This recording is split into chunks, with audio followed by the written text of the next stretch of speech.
Leveraging CSR to achieve sustainable development goals. CEO panel on corporate India's development vision. This highlight session will take a multi-stakeholder approach to discuss the growing convergence of sustainable development goals with companies' CSR agenda and the opportunities therein.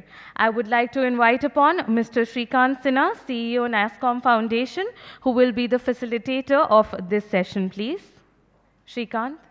To invite Ms. Katherine Hadda, Consul General, US Consulate, Hyderabad. A very warm welcome to you, ma'am. Shamik Trehan, CEO, Dr. Reddy's Foundation. We welcome you, sir. Mohit Kapoor, CEO, DBS, Asia Hub 2. A very warm welcome to you, sir. Arijit Sarkar, Vice President, Google Technical Services. Once again, I would like to welcome you. Good evening, ladies and gentlemen. I hope you have been enjoying the conference so far. Yes or no? Yes. Okay, great. I just wanted to check how the energy was at the end of the day. That's all. Thank you very much for your participation and active participation and being here till this time. But then, of course, what we do is always save the best for the last, so that all of you stay. And I need not say anything more, but just by seeing the panel itself, you can understand what kind of an impactful panel we have. On this very important topic, we used to talk about MDGs, MDGs faded away, SDGs came. People said, SDG is an old wine in the new bottle. But are things really happening towards that side? Are things moving towards it? We talk about technology changing and how technology is impacting the people at the grassroots. But is the needle actually moving? And the best part is the panel today over here, we have got multiple people from different, it's a very, very holistic kind of a panel because we have Katherine, who is the Consul General of United States, and she would be bringing in the perspective of what US and US companies are doing over here. We have Shamik, who is from an NGO which has been doing a lot of work, Dr. Reddy's Foundation, Mohit from DBS and Arijit from Google, who represent corporates. And so it's going to be very interesting discussion. So I'll probably start, and probably starting with you, Katherine, in case you could introduce yourself and the fantastic work that USAID and the US industries, etc., are doing over here. That'll be really helpful for us. Well, thank you very much, Shrikant, and it's really an honor to be here with this distinguished group of people and with all of you who are looking very alert, so that's great. And it's a topic that's very important and timely. I am an economic officer by training in the State Department. I've been doing this for about 30 years, but my concentration has been focusing on trade and investment and companies. So naturally, when I arrived in Hyderabad 2 years ago, one of the first things I set about doing was to visit all the various companies. I think Google was one of the first, and we have 130 US companies here. And what I discovered very quickly was how many of them had really impactful and very sincere corporate social responsibility programs that were usually in excess of what was required by the Indian company law, which requires that 2% of profits. Most of our companies go, I think it's fair to say, way beyond that. I mean, they give more in profit, but notably they also give a lot in terms of their time and effort. And what was also very interesting was that these companies have very different approaches. Some are employee-driven approaches, some rely on people going back to their hometowns and villages and ensuring, the sustainability of a project. They just vary a lot. So over time, over these past 2 years, what we began to do is meet collectively with a number of the companies. And initially, it was just designed to share best practices and see what they were doing in common. And we found that much of what they were doing were also things that we at our consulate, and by extension, my government, was trying to do with Government of India partners or state partners. And it revolved around things like STEM education, women's empowerment, entrepreneurship. We found that there was so much in common. So then it is kind of grown from that, and now we're working on a pilot project, as some people know who are here actually have been working on this project with us, to try and see if it makes sense for companies to do some projects together. I think in terms, and so we're hoping to announce something, just at least the intention of what we plan to do in the next week or so, and then by the end of the year, it'll be moving along, and we'll have hopefully something to announce. It's a pilot project.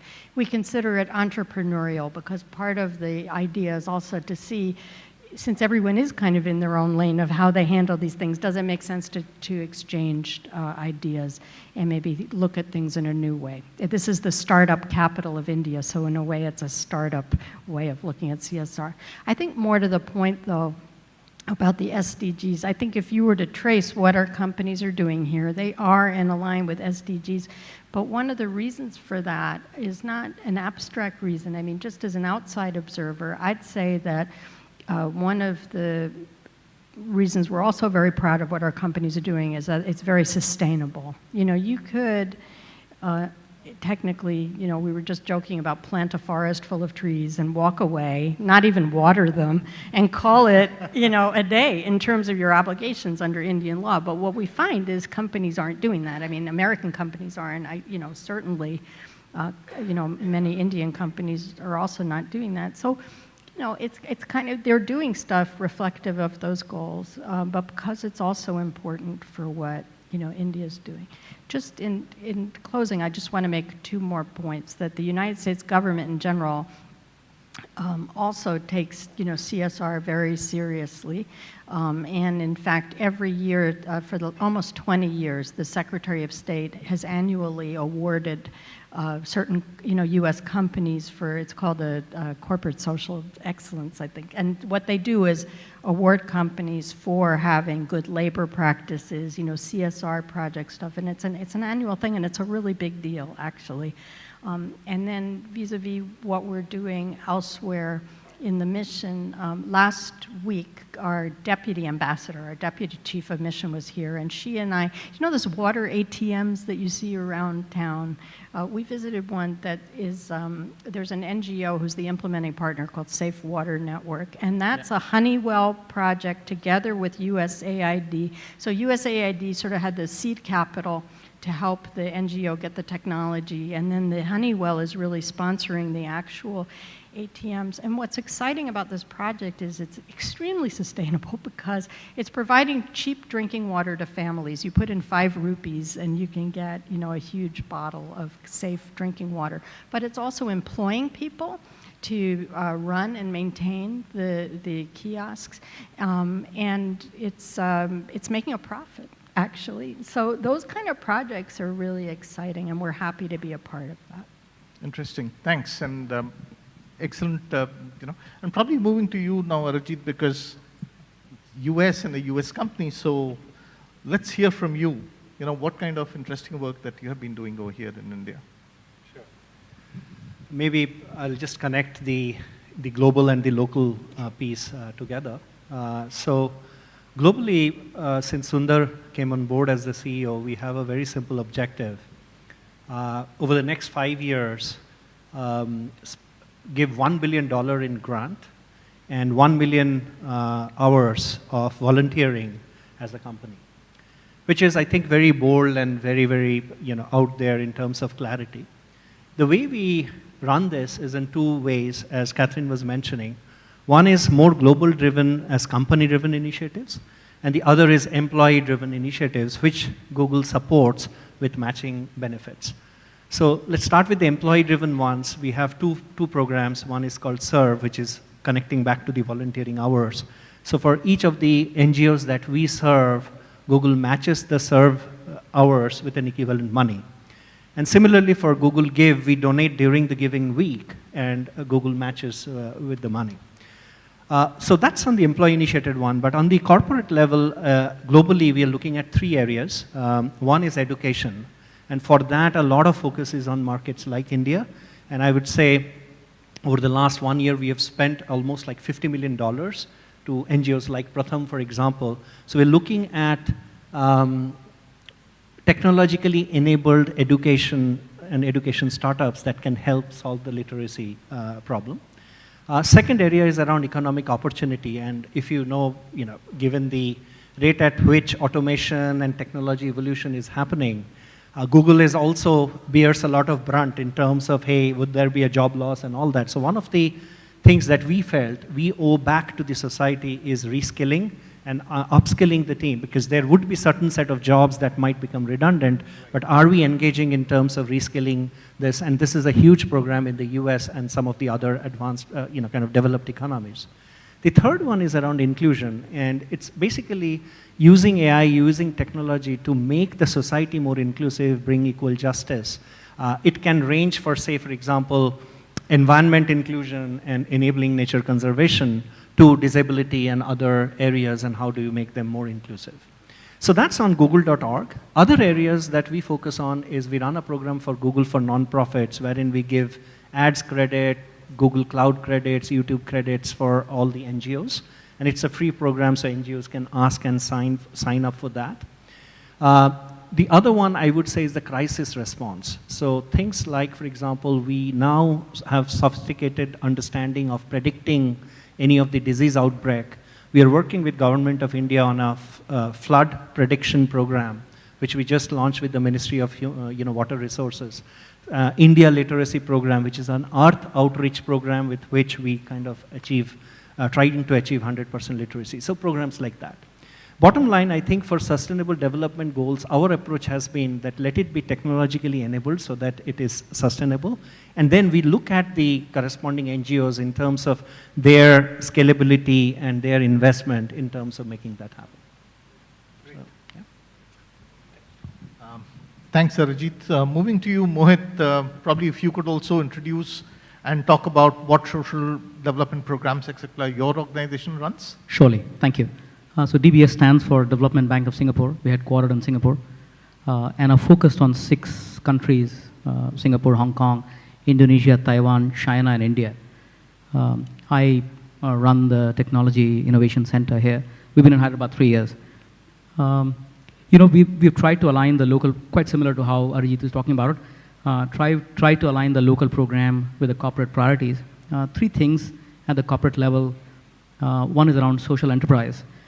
So we believe in the adage that, we have to teach people to fish, to catch their own fish rather than serving a fish meal. So charity different from, so investing time in social enterprise rather than just charity. So that's first priority, and we have our own program running here. I'll talk about it later. Second is around saving the planet and sustainability. We have only one planet. What do we do? And that's where solar and planting trees and many of those in the Hyderabad area have worked well. And third is around financial inclusion, similar to what Arijit was saying as well. I think, and that's my personal belief, that I think there has to be an intervention and improvement on maths, computers, and English likely in the class 6, up to class 6, up to class 8. Only then you can talk about job, employability, etc. If that period of a student does not have quality education, probably there is a high chance they probably will not get employed. So what do we do on a scalable basis with technology and volunteerism and banking and a lot of companies joining hands? It can be done. By the way, I also head the Nasscom chapter here, so I'm the chairman for the Nasscom captive a group of companies. We have 90 member companies. JP Morgan, incidentally, is one of them. So we've been figuring out what do we do together to make a bigger difference. I think you guys were talking about e-waste management, etc. Those are right things to think of from from saving the planet as a priority, which to me I think we have to focus. Otherwise, it's just getting out of hand. So things have worked well. I also think banking as a profession itself can be noble. Normally we look at police and firemen and and doctors, probably, and lawyers maybe, as the noble people who do good. I think banking can do good as well. Normally, they're not at all-time high in terms of credit rating. So even within the bank, right? Even within the bank, you have to feel people think that banking is noble. So we made movies. So it's there as a mini series. We have one of the very few banks who have movies out on the YouTube. You can go and say DBS Parks. In the last movie, which was shot 2 months ago, we invited Sachin Tendulkar to be a star in the movie as a guest star. And he talked about how children need to have the same privilege he had growing up in sports. So we are now adding a sports angle to the story, that in schools we're working in, here in Hyderabad and all other countries and cities we are in, how do we look at playgrounds and sport kits? Can we put lights in the grounds? So a lot you can really do to add that element, and I think it's important. In my view, I think, again, a holistic education will include being fit and sporting as ability from a teamwork point of view. So all these are kind of programs we've been working on, still learning, I think, on what works well, but technology surely is a big aid to make all this work. On social enterprise, I have some examples. I think I'll cover that soon after we, Shamik introduces himself.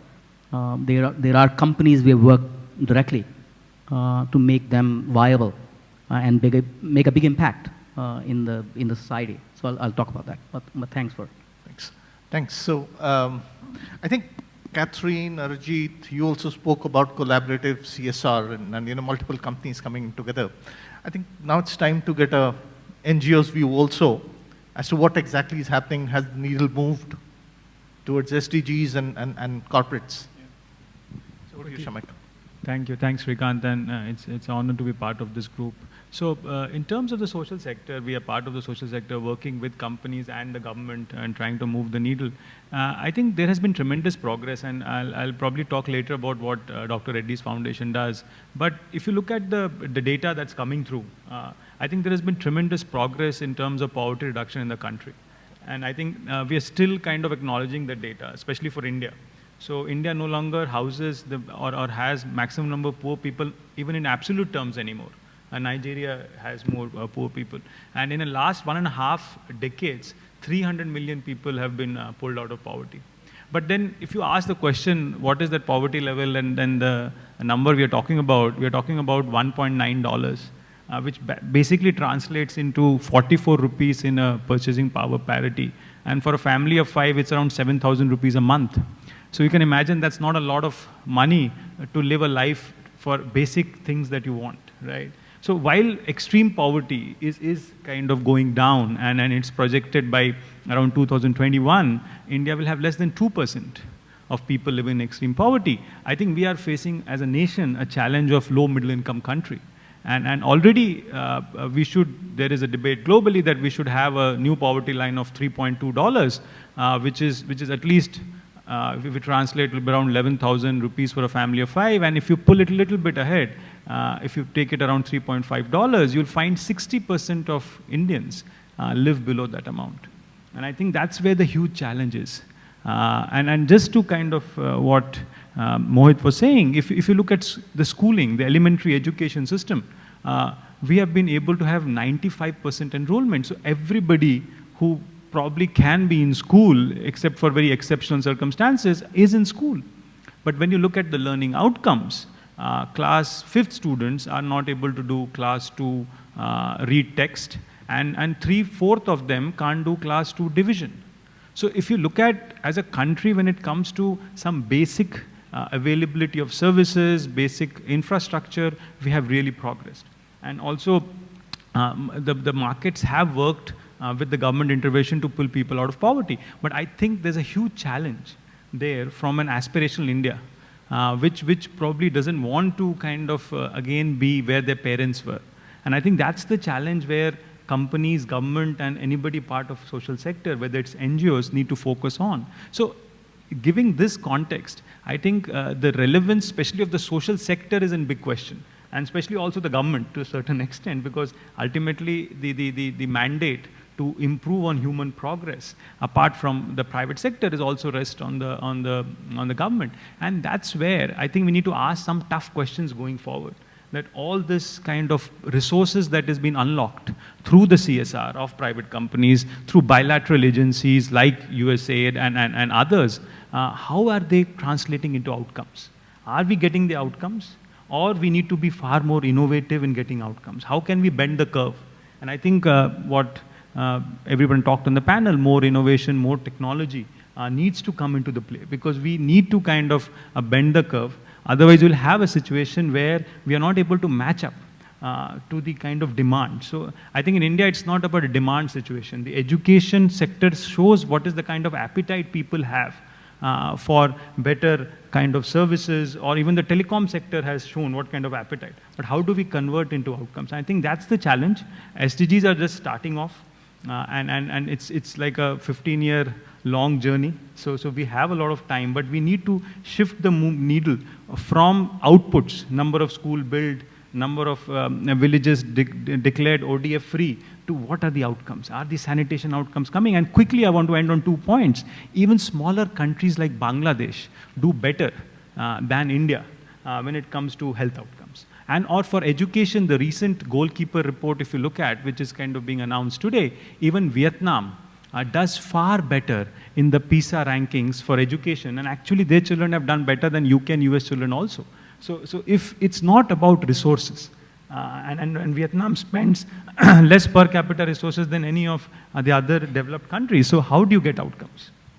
No, I absolutely agree with you. In fact, all the panelists have put in some very interesting points, and we at Nasscom Foundation have seen that just by making people digitally literate, there have been changes.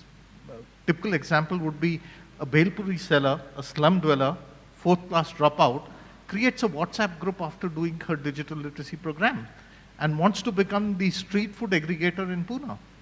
So that's the kind of models we have seen, and of course it's truly a power to empower, and that's where things move. So government definitely has got a role to play, and NGOs definitely have got a role to play, because I don't think government can reach the places where NGOs can reach.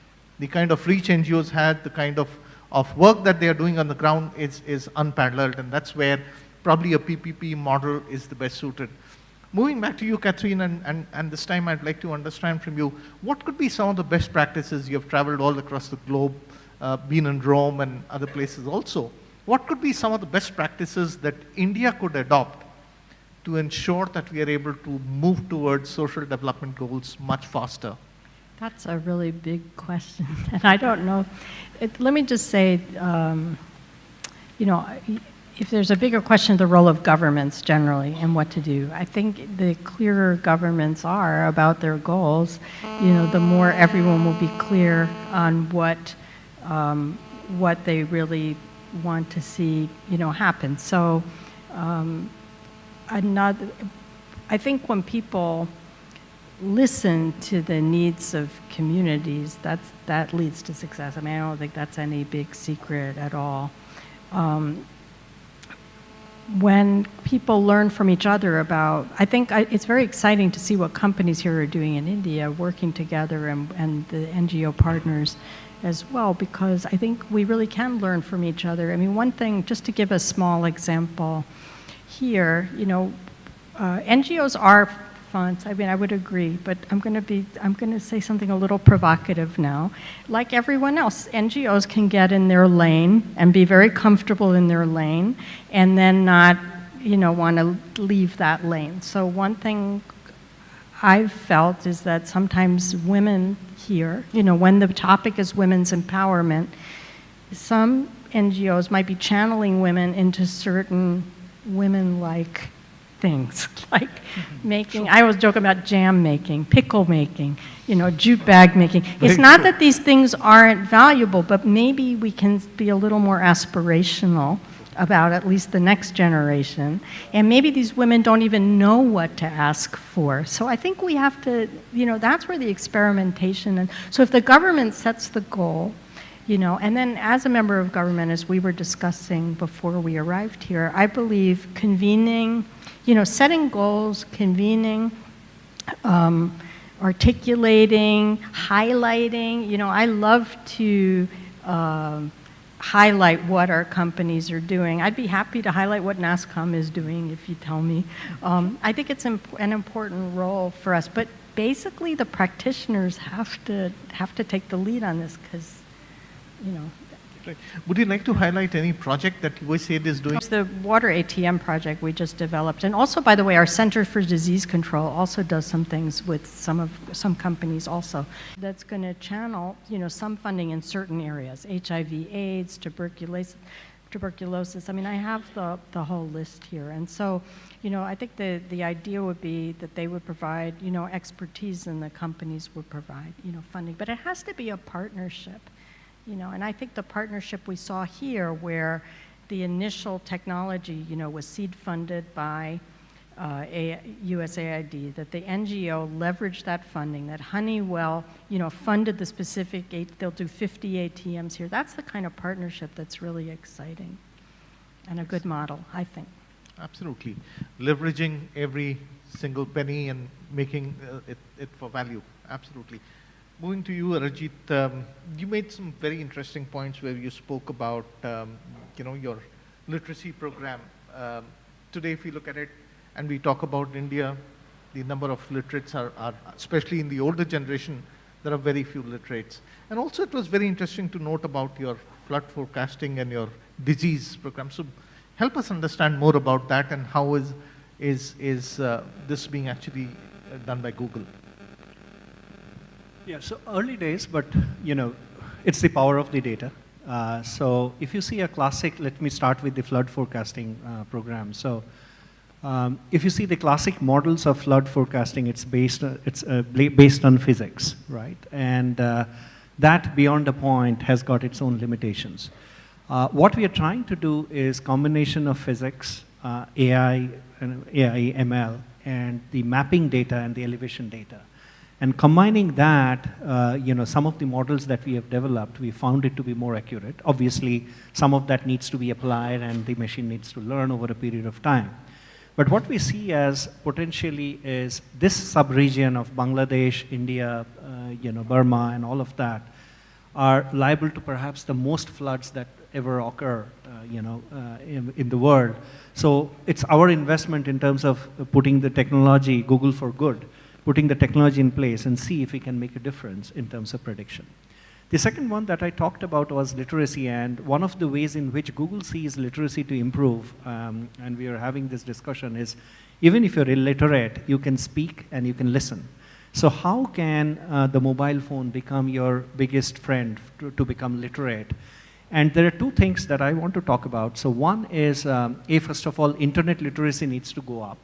So again, a partnership with the Tata Trust, we have the Internet Sati program. So this is going into the villages and training women on the benefits of the internet and how to operate an internet, internet app or, general awareness. And the goal there is to touch 100,000 villages in the country. And women being the educator results in a whole bunch of empowerment and the next generation getting educated in that. So once you have that literacy in place, the second challenge is, in a country like India, is the vernacular language, right? So most of the internet, most of digital is English, and that's not a language understood beyond 300 million of our population. So how do we enable getting all the vernacular languages onto the mainstream, enable digitization of content, enable encouragement of the apps ecosystem to be built in the corresponding languages? So there are programs around that we are encouraging so that the entire ecosystem becomes more vernacular and more inclusive in the process. Thanks. Very interesting. In fact, when we talk about it, I think I saw a tweet today morning which Nasscom has come up where we are saying that in the next 3 to 5 years, the local content on internet will go up to about 50+%, which is where things are moving.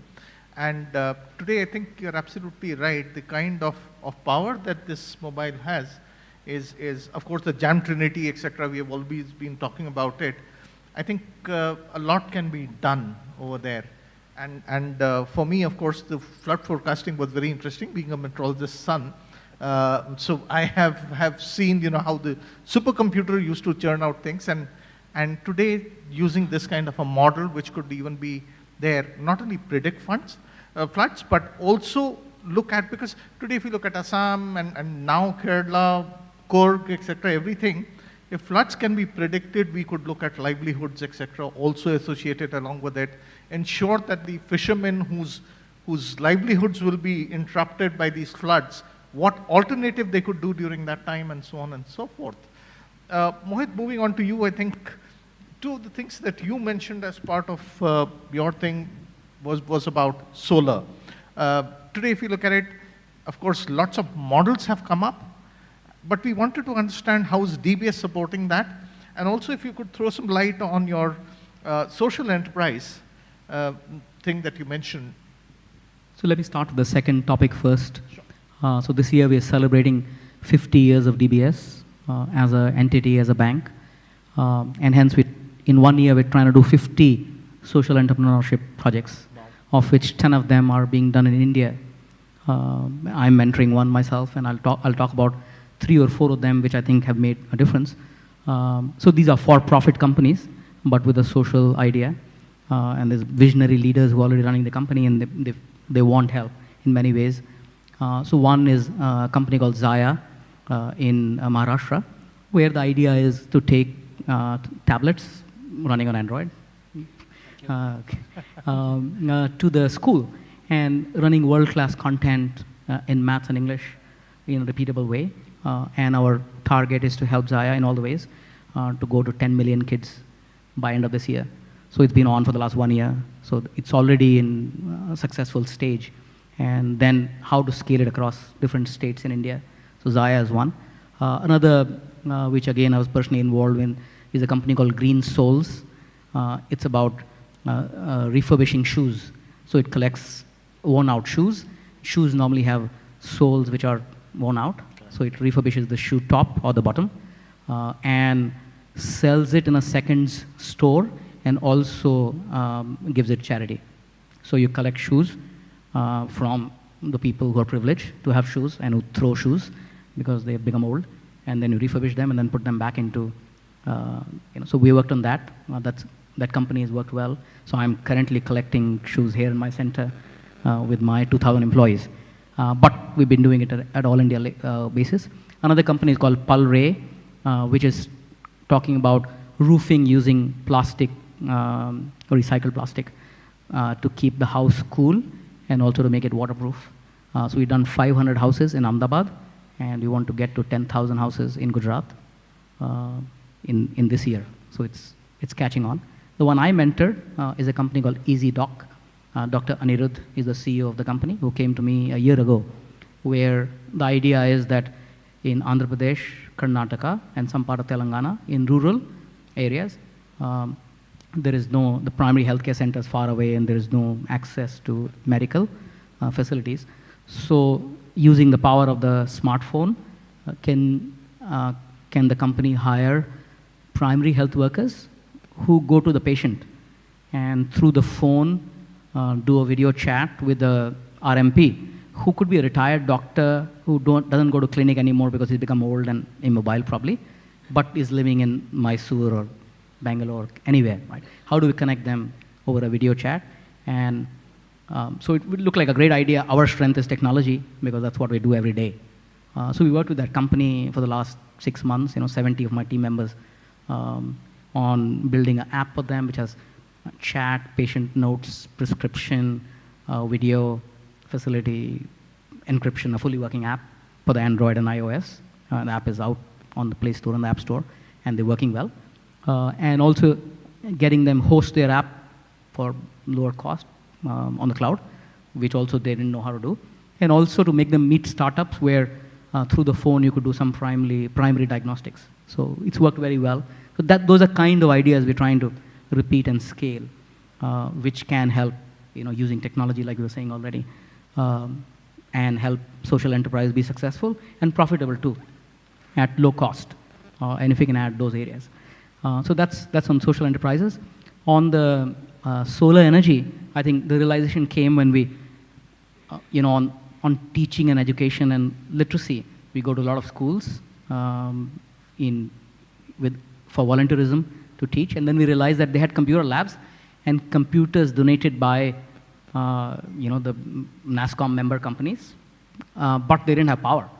So the computers, whenever you go wanting to teach them there's no power. They'll say, you come back tomorrow because today is no power. So we said, okay, it's a great idea if you can do 2 kilowatt or 3 kilowatt kits on the school rooftop, which powers the 10 to 12 computer labs. So we started with that, did many of those kits. Then we realized that their fans and lights could also be very well run by just adding and these are pretty maintenance free with the lower cost of solar panels.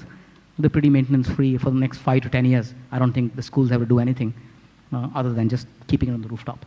So those have all these have worked well for us in the last 3 years, where we've been able to gather velocity with great agility to keep doing it on an ongoing basis, which I think is a wider impact to make it for long term, beyond volunteerism, which we always do all the time.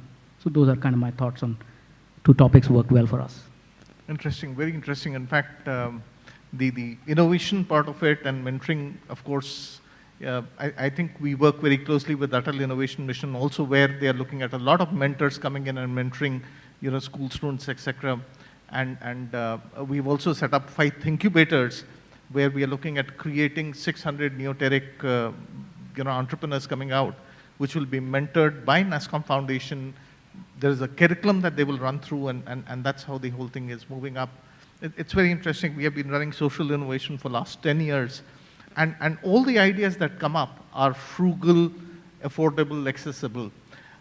Moving to you, Shamik, and the interesting thing that you mentioned about that was when we were discussing, outside about normally we are talking about when we represent IT sector and we say 4 million people and 5 ancillary jobs per job is there. And you said, well, health sector could employ more. So help us understand that, first of all. And also, it was interesting because we have been on panels together and we discussed about the community platform for farmers. So if you could help us understand that also, because today not many corporates are also aware, and I'm sure very few corporates in this room would be aware of how creatively their money, the CSR, could be actually be utilized. So over to you, Shamik. Yeah, thanks, Shrikant. Before I just come to those 2 examples, I would just also pick up on the issue which Katherine was mentioning on the need to far more collaborate and exchange ideas and share. I think the entire, whether it's, especially in India, I think we are reaching a tipping point where there's a lot of intent and people have experience now where they're moving their programs from CSR, which were earlier more service delivery, to look at more sustainability, social enterprise. I think there's a huge opportunity to kind of much more exchange ideas, collaborate at the design stage, because what happens is once you start implementing a program, it's very difficult to then pedal back and say, now I want to do something new. So that's just something that, and we have been trying to do that. And what has worked for us is a very openness when we think of ideas. So we go out and talk to everyone. It's a little bit like a consulting approach, which any consultant will do when they come up. You engage a consultant, they'll go and talk to everyone to see, okay, what are your ideas? Has this worked? Has this not worked? So I think more and more, if we start applying that, a little bit of working in silos may get reduced, and there may a lot of synergy that might happen. Quickly coming to 2 things that is an example of what we need to do to think more boldly and kind of think setting more higher goals. One is this idea of a community platform. So if visiting villages, you'll see that on the farmer level, the uptake is very low. And even from an information dissemination, the uptake is low, forget at the application level. Because till date, like all of us, mostly, it is the peers who influence a person rather than a technology. So at the end of the day, you need a connect at the individual level where you're trying to bring about a change, at where the peer can influence it. So how do you create a community platform? And this is an example where the community platform can be backed by technology, but ultimately it should be led by people from the community. So this is something of an experiment that we're trying to do in partnership with a lot of people who have worked in this area, and we're trying to do it in Bihar, with government of Bihar, in which we're trying to scale this platform to an entire district level, which can then engage around 3 lakh farmers, 300,000 farmers, and then see how can this entire upstream content that is being created can then be applied at the farmer level. The other example is health sector. I think the sector itself can employ so many people because health is a labor-intensive sector. If you walk into one hospital, you'll find so many people there, unlike other sectors. But then here also, I think CSRs, apart from coming up with models or private companies, there's a lot of role for also kind of doing advocacy and a lot of global best practices where a lot of deregulation needs to be done. Because health, in a way, it is not regulated at all. There are a lot of informal providers. But if you want to be a formal provider, there's too many of regulations, which is probably not empowering people to explore health as a career. And if you start looking at models where a multi-sectoral partnership can come into picture, and where I think the government needs to take a leadership role and kind of deregularize, make it more profitable for people to come in. Ayushman Bharat is again a service delivery, which is great, but where will these people who will work in these hospitals come from? I think that's the biggest challenge. You can create a scheme, but you need inputs for the scheme to work. And that's where I think there are models which have worked in other countries and in other settings that we need to learn from. And we were talking of a 3-year general physician course, why not? Or a paramedic, which are there but is not recognized. So what's happening, hence we are not using the potential that's there in the country. I think the tools are there, the resources are there, the opportunity to innovate is there. How do you pull it together and make it happen?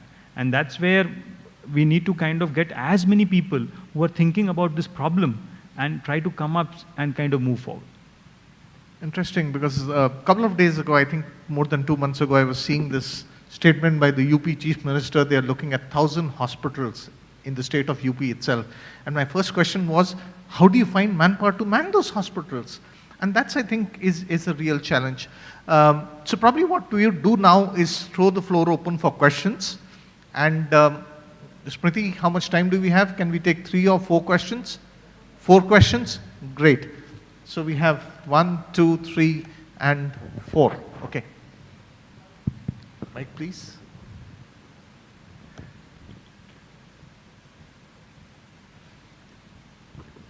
Yeah.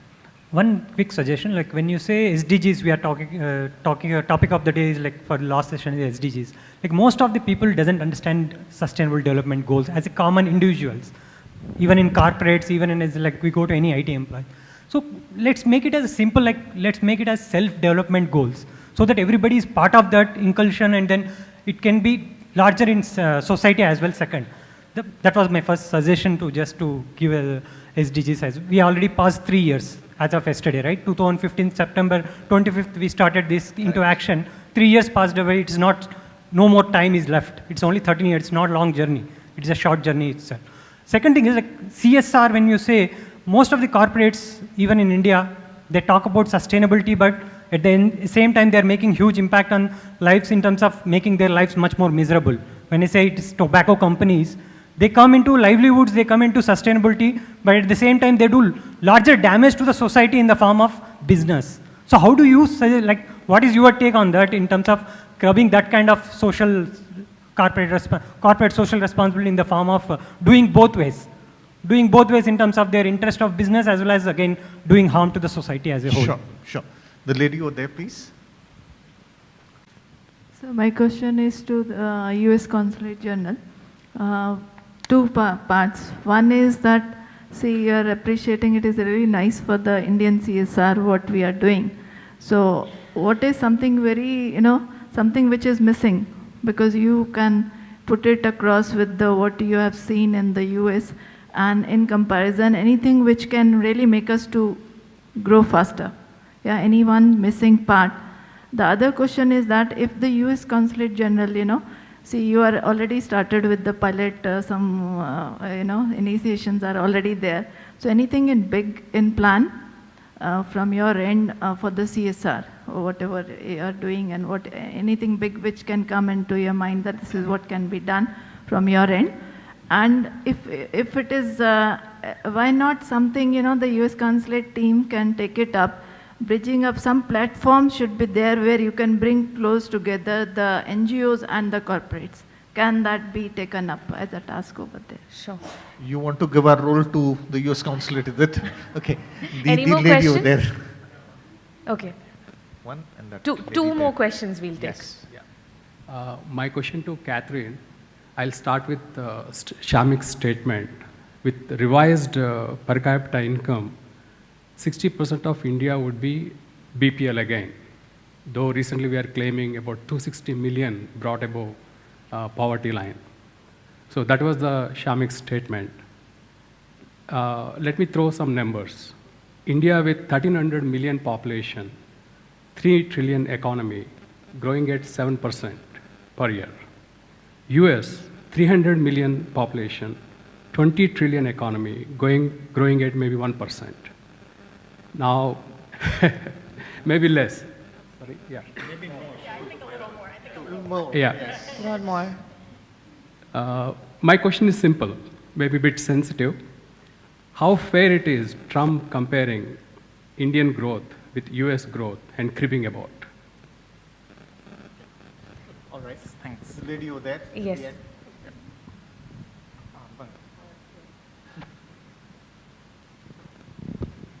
Hello, I'm Vidya. I represent Paijam Foundation. So we work with open source and low-cost technology, and what we've understood is that we face a little bit of issues in terms of the acceptance of open source low-cost technology, and we feel that that could be a potential barrier to achieving the SDG, because we want STEM, or like technology and education, to become extremely accessible to all. And the excessive commercialization of EdTech is kind of increasing the inequity in that area. And I would like to understand what kind of advocacy we can do to make it, to make global standard open source low cost technology to become widely acceptable in the educational sector, because I know Google has grants for open source technology as well, but other than that, like what can we do to open that advocacy for that kind of technology in education and minimize a consumeristic approach? Yeah. Sure. Thanks. So 4 questions over here. Of course, 2 directed to you, Katherine. So probably start with you itself, and then we could divide the rest. Well, let me start with your question first. You know, the president has never commented, to my knowledge, on the relative growth rates of countries. Frankly, we want to see India grow and prosper, and it's only natural to assume that a country with a lower GDP, if it's doing things right, is going to increase at a faster percentage, a higher percentage. It's hard when you're already at kind of a high level of income to make that kind of increase. What the president has alluded to is about, trade barriers, investment barriers, and things that are kind of out of the scope of this discussion. And it involves, fair treatment. It's not to say, every tariff has to be the same or anything. It's about fair treatment. In terms, ma'am, of what you were saying,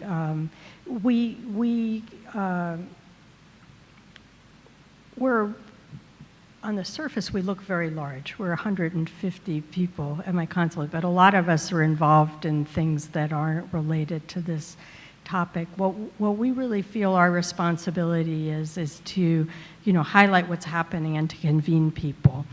As you said, but even in terms of matching up companies with NGOs, and Arijit, you can maybe confirm this on this. We have actually done that, indirectly, but in our experience, the companies here already have a pretty good handle on a lot of the implementing partner NGOs. We also work, I want to put in a plug for United Way of Hyderabad and tell them I'm an advisor to it. It was actually set up by the first Consul General in partnership with the first Consul General here 10 years ago, 9 or 10 years ago. But and they also have a handle on, and they can advise NGOs. Actually, they have a very important role of also helping to vet NGOs and helping to, how would you say, give them, give technical capacity building to help those NGOs. Develop. So, I don't really know that our role is really specifically to matchmake. I don't think we're really equipped to do that. But what we are doing is, trying to,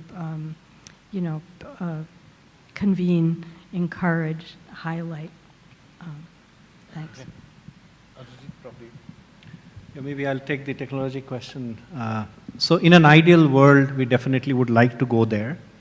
The best example I would give is the internet in itself and Coursera. So as things scale up, internet follows a protocol, or Coursera has become kind of the standard for MOOC. However, at the same time, and we are a big believer in open source, and naturally with open source, what happens is you democratize the capability, and then it leads to a lot of innovation, which is a good thing, because without that, the new ideas won't take shape. So I think we are going through, especially in India, a phase wherein 1,000 flowers bloom. So a lot of edtech startups, many of them are trying new things, and we are watching that space. But what will happen naturally over a period of time, there will be consolidation, and some of these will start converging, and you will see a few big players doing some of that stuff, and we will continue to support. The other thing that we will also see is from, say, things like Google Cloud. Google Cloud would provide a lot of capabilities, like we have already open sourced our TensorFlow, which is artificial intelligence capability. Now, as edtech startups start using that, we will get some of these best practices. So each one need not reinvent the wheel, but we can provide that as a benefit for the industry as such, right? So some of that will evolve. We are going through, I think, a storming phase in the edtech space. So understand your problem, but I think we'll get there. Probably just to add to that, we at Nasscom Foundation did a survey and came across 15,000 education tech ed service providers, right from a Pearson's to My Guru. So that's the space. So anyone who has got a 360 degree, an open source, which is affordable, I think that's where the market would move. Putting on my old hat of my previous avatars, that is probably what I would say. And there are different models. There are disruptors coming in today, and that's how the whole thing would move. Anyone would like to attempt the question about the tobacco factories? ITC.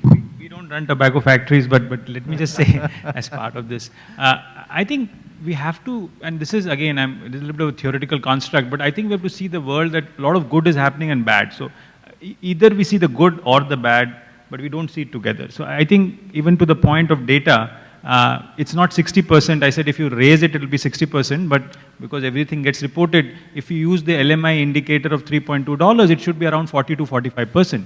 So the good part is 300 million people moving out of poverty. The challenge or the bad part, the way you want to see it, is another 400, 500 million the moment you raise it to $3.2. And similarly, responding to the question, I think the Sustainable Development Goals is giving you a framework, right? It's I think, aligning people together. You may call it the journey long or short, 3 years, in a context of a country or where the civilization is coming is a very, very small time, right? So we will have to see the good and the bad together, right? And I think for me personally, my belief is more regulations is never good. So I think if companies ultimately are not doing good, the markets at the end of the day maybe are a better regulator. People, the consumer, are a better regulator than more government regulations. That's what I personally believe, and you can look at it. Wherever you have had the consumer and the market decides, things have become better, and it has worked out, right? Except in few cases, especially when it comes to the kind of social services we are talking about. So I think if you want to really regulate and see how CSR is spent better, how companies are doing better, you need to empower the customer or the client much more than think of regulations of trying to stop things. So that's my personal take on the issue. And probably to add to that, I would say is, in case a liquor company, right, does some kind of thing on road safety, I think that is definitely a taboo. But yes, if they are doing something in school education or something, there's no good money and bad money. Any money which helps the beneficiary is money. And that's where probably we should look at it.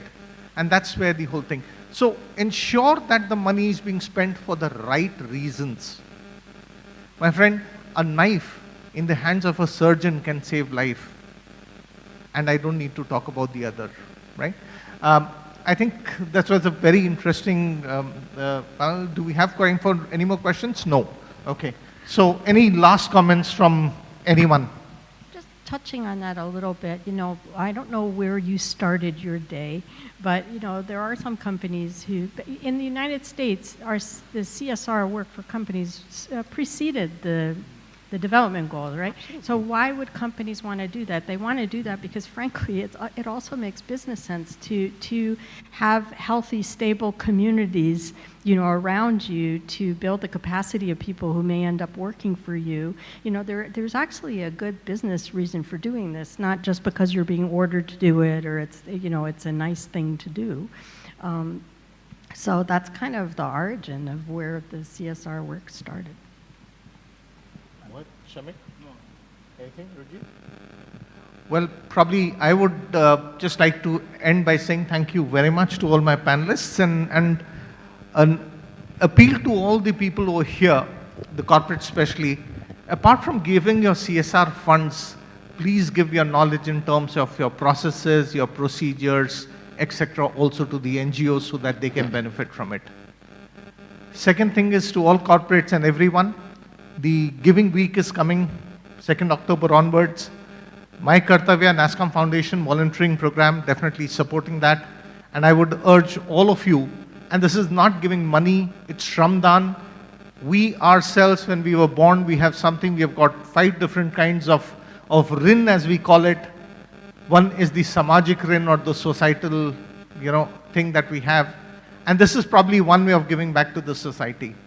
So at the end, thank you very much to all my panelists. It was a wonderful discussion. So I hope all of you also benefited out of it. And the fact that no one moved out of the room talks about it. Thank you very much, ladies and gentlemen. Thank you very much, Shrikant. I would also request you to please hand over the token of appreciation to all our speakers present here. Ms. Katherine Hadda.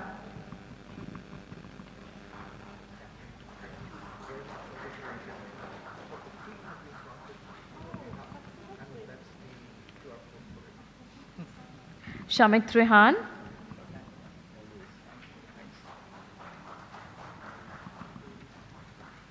Mohit Kapoor.